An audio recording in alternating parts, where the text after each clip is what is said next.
এক ছিল টুনি পাখি। সে ছিল খুব বুদ্ধিমতী আর চতুর। একটি বড় আম গাছের ডালে টুনি পাখির একটা ছোট বাসা ছিল। গাছটা ছিল একটা গ্রামের পাশে। টুনি পাখি সারাদিন মাঠে ঘুরে ঘুরে খাবার সংগ্রহ করত আর সন্ধ্যা হলে নিজের বাসায় ফিরে আসতো। একদিন টুনি পাখি খাবারের খোঁজে গ্রামের বাইরে চলে গেল। সেই সময় এক দুষ্টু শেয়াল এসে তার বাসাটা দেখে ফেললো। শেয়াল ভাবলো এই বাসায় নিশ্চয়ই কিছু মজার খাবার আছে।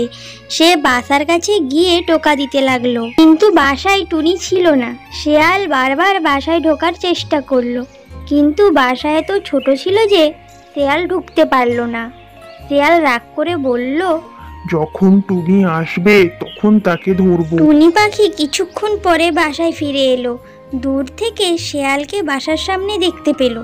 তখন টুনি বুদ্ধি খাটিয়ে বলল, ওহে শিয়াল মামা, তুমি এত রাগ করছো কেন?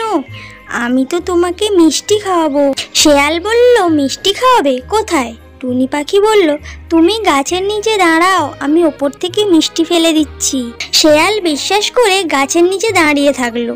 টুনি পাখি তখন একটি পাথর নিয়ে শেয়ালের মাথার ওপর ফেলে দিল।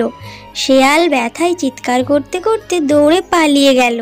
টুনি পাখি হাসতে হাসতে বলল, বুদ্ধির জয় সব সময় হয়। আমরা এই গল্প থেকে কি শিখলাম? বিপদে বুদ্ধি খাটিয়ে কাজ করলে সব সময় সফল হওয়া যায়।